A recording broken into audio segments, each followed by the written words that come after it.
Did you ever dream of buried treasure, of lonely pirate coves, of maps with skull and crossbones? Treasure, they say, is where you find it.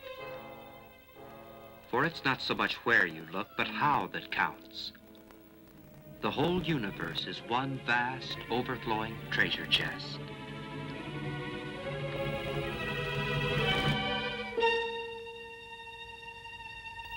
The greatest treasure hunt of all time had its beginning almost 400 years ago in the little Dutch village of Middelburg. For it was here that Jan Lippershey and Zacharias Janssen gave to the world the telescope and the microscope. It was Galileo who first turned the telescope toward the heavens and thus forged a tool which snapped the fetters that bound man to the earth and loosed him to roam the uncharted pathways of the heavens.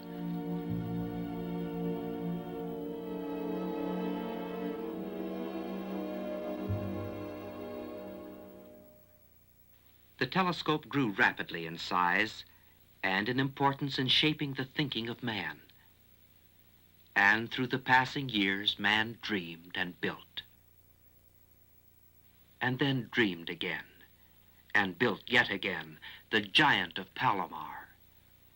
The giant whose 500 tons of glass and steel is poised so delicately the hand of a child can move it on its course. The giant whose 200-inch eye stares unblinking into space to see 1 billion light years. Just what is a billion light years? Let's imagine a trip through space at the speed of sound, 760 miles per hour. At this speed, we could reach the moon in 12 days, 22 hours, and 48 minutes.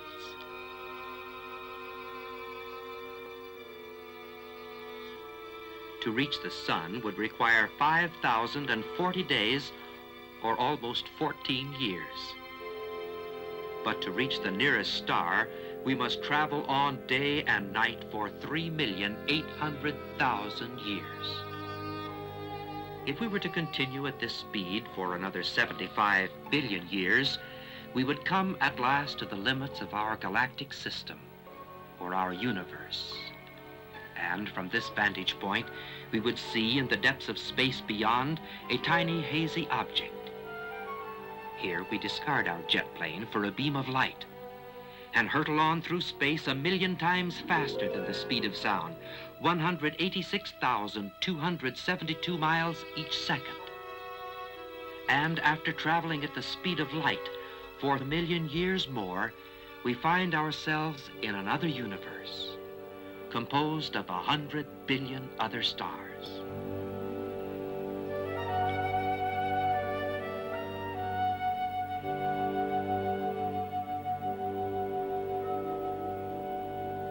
But this is just our next-door neighbor in space, the Andromeda Galaxy.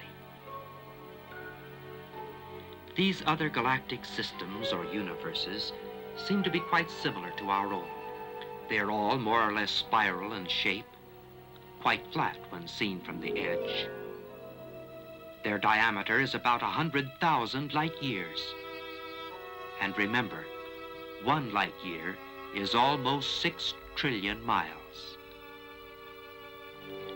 How many other universes are there? No man knows. There are at least 200 million of them just within the range of the Palomar telescope, each composed of 100 billion suns. The facts man discovered with the telescope left him overwhelmed by a sense of utter insignificance. The world, which had seemed so large, was now just a speck. And man, well, he was just a tiny microbe crawling on a speck of cosmic dust. One thing seemed certain.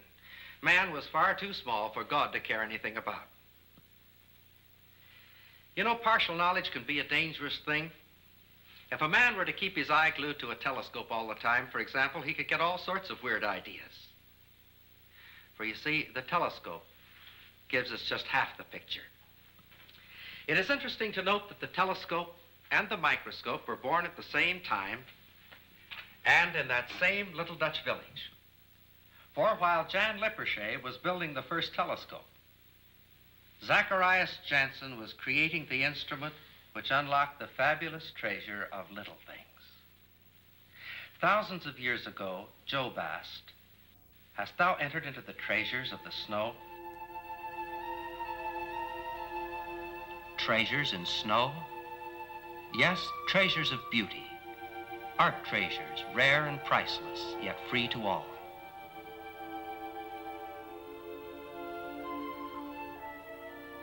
The treasure of good, honest fun in an old-fashioned snow fight.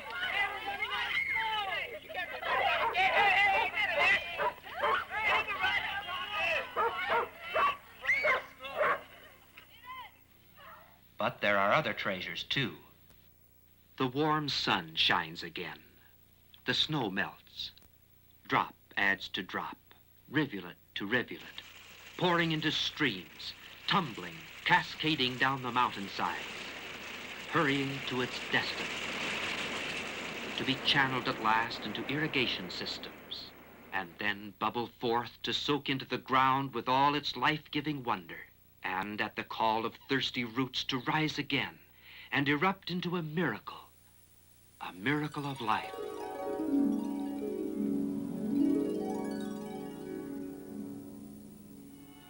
Hast thou entered into the treasures of the snow? That treasure which man may woo, but only God can give? God too busy to care for man? What logic is this when every day we see the miracle of his hand about us?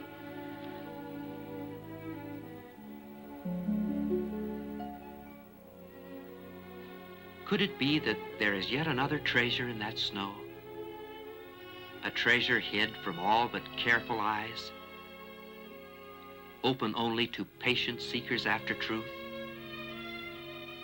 Yes, and it's worth more than all the gold and jewels of men.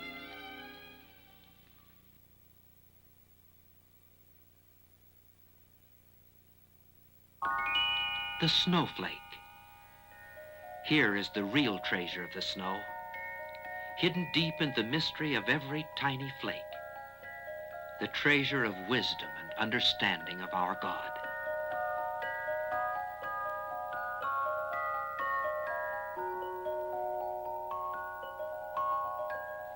How many snowflakes on a mountainside? Man could not even name their number. God could have made them all the same, all a shapeless mass. Yet he chose to make them each a wonderful mystery, all perfect, all fashioned about the same basic six-sided pattern, and yet all different. Perhaps that he might reveal to man his infinite concern for little things. How could God care for man? How could he help but care?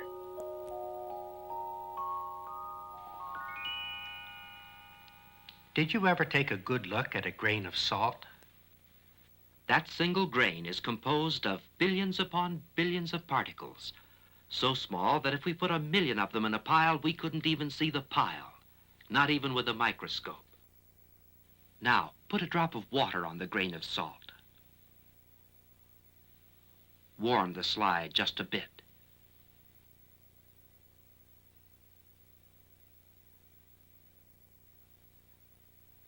Something is happening to that grain of salt. We say it's dissolving. Millions of those tiny invisible particles are breaking away from the grain of salt and mixing with the molecules of water, so the salt grain just disappears. But now, as the slide is cooling, let's turn to a higher power. When the water cools just enough, scores of tiny little gems appear as from nowhere. Millions upon millions of invisible salt molecules join hands again to form microscopic crystals of salt. Treasure in the commonplace.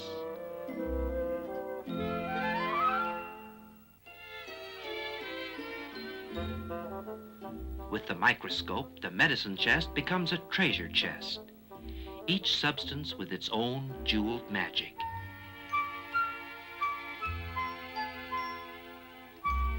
In that cough syrup, you may find turpin hydrate, which produces long, slender crystals that form at precise angles, which identify these crystals from all others. Your favorite eye wash probably contains zinc acetate, each crystalline substance producing its own characteristic crystal.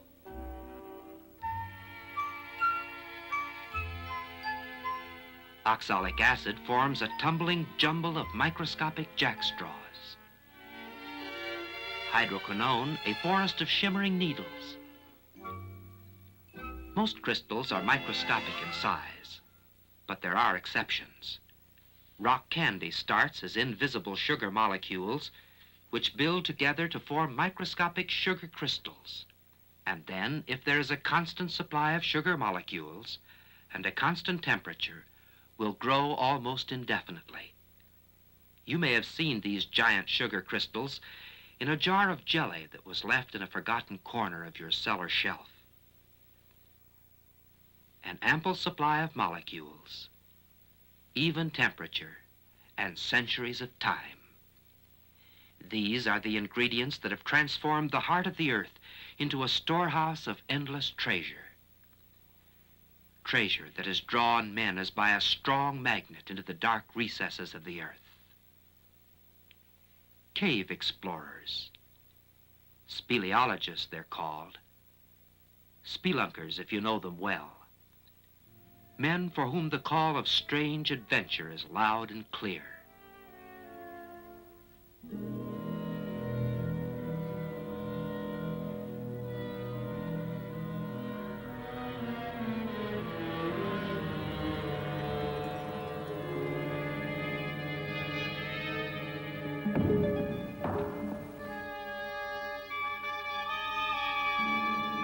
Their search is not for gold, but for the elusive gem of knowledge. To be where man has never been before. To know the unknown.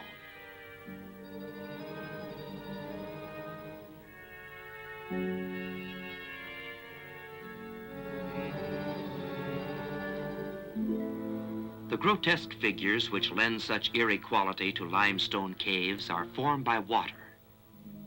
Not carved by tumbling torrents, but built quietly through the passing centuries by the steady dripping of water, saturated with dissolved limestone. While each shimmering drop hangs for a fleeting second, it evaporates imperceptibly, leaving behind a few tiny molecules. This action forms the stalactite from above. Similar action forms the stalagmite on the floor of the cave. Just as the crystals formed in that glass of jelly forgotten on the cellar shelf, so through the passing years, crystal formations of indescribable beauty and wonder have been building, molecule upon molecule, in the dark corridors of the earth.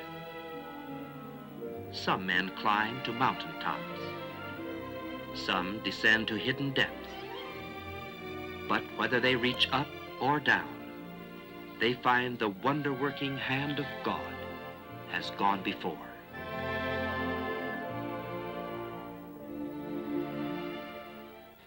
I'd like to share with you what to me is a wonderful experience.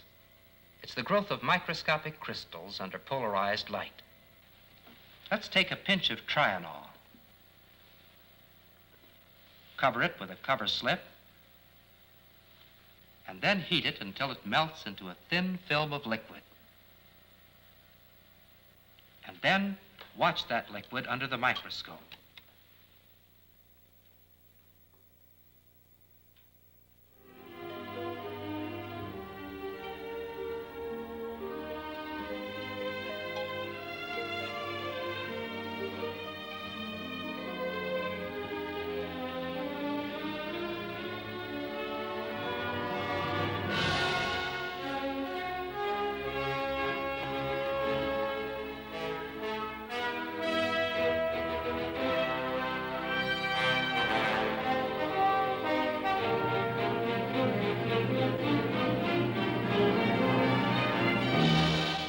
some chemicals, the crystals form very slowly. With others, they form almost instantly. And they are all different, because the invisible molecules are different. Each substance shows its own special form and beauty.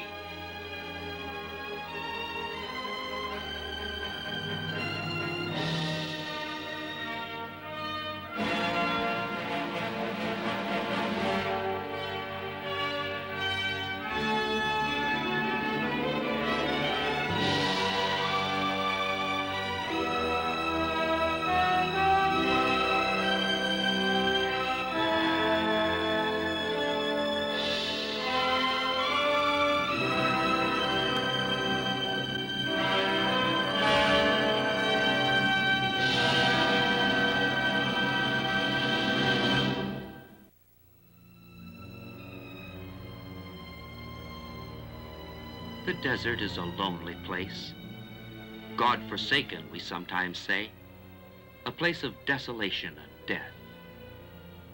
The old prospector has spent his life in these burning wastes in search of treasure, always hoping someday to strike it rich. And yet, day by day, he has trampled underfoot a priceless treasure he never dreamed was there. A treasure brought to light but recently by the careful searching eye of science. The microscopic flowers of the desert. Belly plants, they're somewhat inelegantly but quite appropriately called. For they are planned by God for big men. Men big enough to stoop low to marvel at God's care for little things.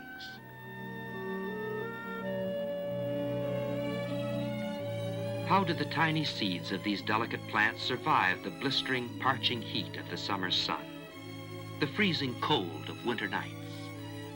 How did they take root in the barren, shifting sands of the desert? It has been found that these almost invisible seeds will survive the rigors of the desert for 5 years or more, waiting just the right conditions necessary for their mysterious growth. By exploring the enigma of their growth in this strange environment, scientists hope to gain new knowledge, knowledge to aid man in his search to find new ways to feed a hungry world.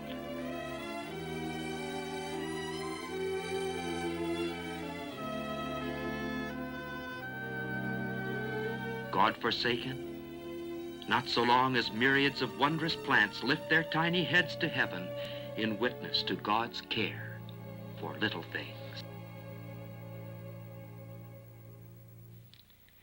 It doesn't seem possible that 150 years could have passed after the invention of the microscope before someone thought of looking inside a drop of water. After all, what could there be in water but water itself? The modern microscope is a far cry from early handmade instruments.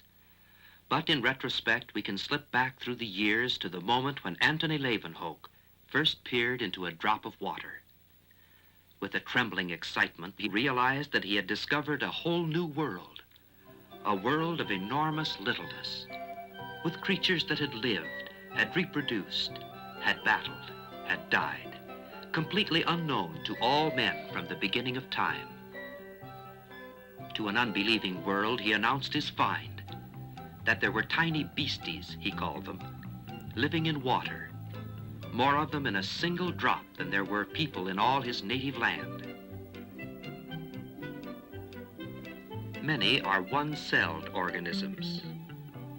That is, their entire body is made up of just one cell, a single highly complex cell that provides the functions of locomotion, assimilation of food, reproduction. One tiny cell that somehow harbors all the wondrous mystery of life. The amoeba, ghost of the microscopic world. For years, this fantastic one-celled creature has stirred the imagination of stolid men of science. It expands the cell wall in the direction it wishes to go, and then flows its eerie way through life. A tiny blob of protoplasm, somehow possessed of life. It shuns harmful chemicals. avoids strong light, and seeks food that will sustain its life. Protoplasm. Where in all the universes of space is there a mystery more inscrutable than life itself?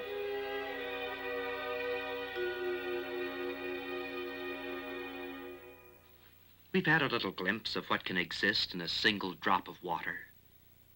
But stop and think. There are 117,000 drops in a gallon. 1,100,000,000,000 gallons in a cubic mile. And there are 400 million cubic miles of water on the Earth.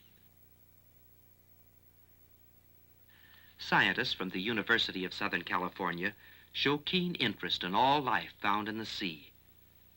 But none is more important than the microscopic plants and animals trapped in the gossamer web of a plankton net.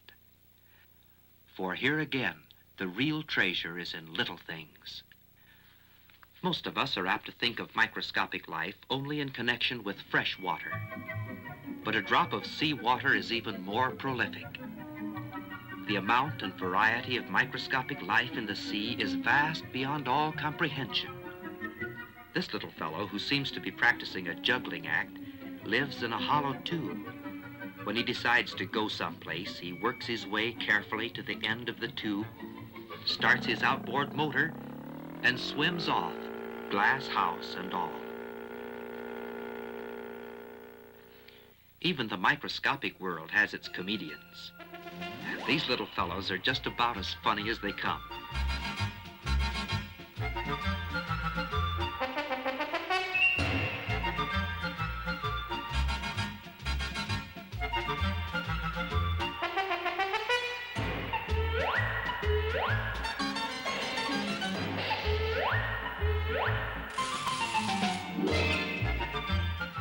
The floor of the ocean is the museum of the microscopic world.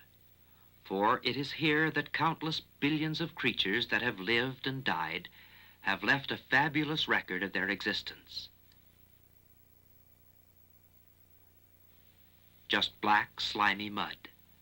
But the microscope reveals that it is composed almost entirely of minute particles of exquisite beauty. The creatures who once lived within the stately halls of these microscopic mansions built them from chemicals they found in the sea. Diatoms build their houses of silica, tiny houses of natural glass, so small and so perfect that they are used to test the quality of high-power microscope lenses. There are more than 10,000 varieties of diatoms, and each builds its house on a pattern different from any other. These are living diatoms. They are in all water, fresh or salt, but in the sea their abundance is unbelievable.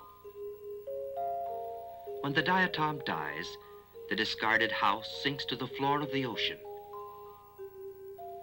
Impossible though it may seem, this 100-foot cliff is composed almost entirely of diatoms. In one thimbleful of this diatomaceous earth, there are more than 14 million diatoms. How many diatoms in one scoop of a power shovel? If man should try to count them, numbers would lose all meaning. And remember, every one of them was once a living thing, an object of the Creator's care. This area was once covered by the waters of an inlet from the sea. Waters in which diatoms lived and reproduced in fantastic numbers. When they died, their tiny houses sank to the bottom, leaving a deposit of almost solid diatoms, 5 miles square and 1,400 feet deep. The God who can form a galaxy of 100 billion flaming suns and hurl it into space must be a God of infinite power. But a God who can create tiny living organisms and somehow endow them with the architectural genius and ability to fashion these microscopic mansions must be capable of infinite concern for little things.